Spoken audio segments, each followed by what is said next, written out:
भारत भ्रष्टाचार में लिप्त हो चुका था। कहा जाता था कि यहाँ के प्रधानमंत्री ने घोषणा की कि जब दिल्ली से पैसे चलते हैं, 1 रुपया चलता है, तो गांव में 10 पैसे ही पहुंचते हैं, अर्थात 90 पैसे बीच में ही लूट लिए जाते हैं।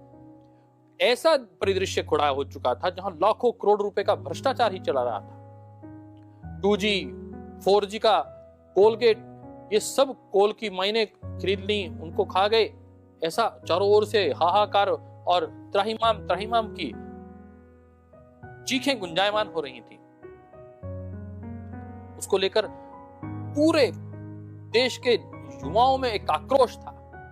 उसको स्वर नहीं मिल पा रहा था, उनको नेतृत्व नहीं मिल पा रहा था। उसको नेतृत्व देने का कार्य परम श्रद्धेय स्वामी जी महाराज ने दिया। उनकी आवाज को आवाज देने का कार्य भारत स्वाभिमान ने दिया।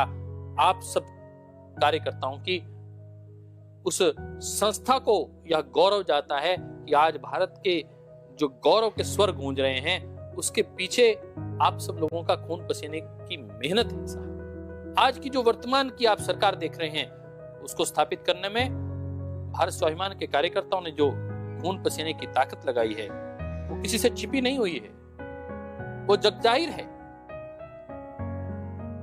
और निस्वार्थ भाव से, कोई आशा अपेक्षा, कोई इच्छा, कोई राजनीति में, कोई पावर में हिस्सेदारी के नाम पर हमने सहयोग नहीं किया था।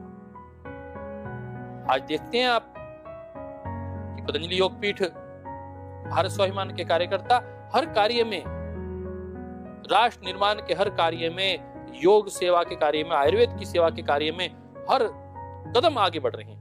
माननीय प्रधानमंत्री जी इधर से घोषणा करते हैं आत्मनिर्भर भारत की, परंतु उसको स्वर देने का, उसको कार्य, उसको क्रियान्वित, उसको धरातल पर उतारने का कार्य गिनी चुनी संस्थाएं करती हैं। और उसमें भी सर्वांगीण रूप से सर्वोपरि कोई संस्था कार्य कर रही है, तो वो भारत स्वाभिमान न्यास पतंजलि योगपीठ के कार्यकर्ताओं का उसमें पुरुषार्थ है। मैं उनको साधुवाद देना चाहता हूं।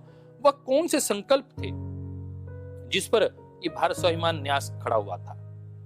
आज बहुत से कार्यकर्ता कहते हैं कि आपने सत्ता बदलने का कार्य करना था तो कर दिया, अब भारत स्वाभिमान का क्या कार्य है? अब भारत स्वाभिमान की क्या आवश्यकता है? हम तो भारत स्वाभिमान में जुड़े थे, अब हमारे पास क्या कार्य रहा? अरे भैया, अभी तो कार्य आरंभ हुआ है। आप मान के बैठ गए कि कुछ कार्य बचा ही नहीं। मुझे ऐसा लगता है कि आप इस कार्यक्रम के माध्यम से अपने आप को पुनः जागृत करने का प्रयास करेंगे।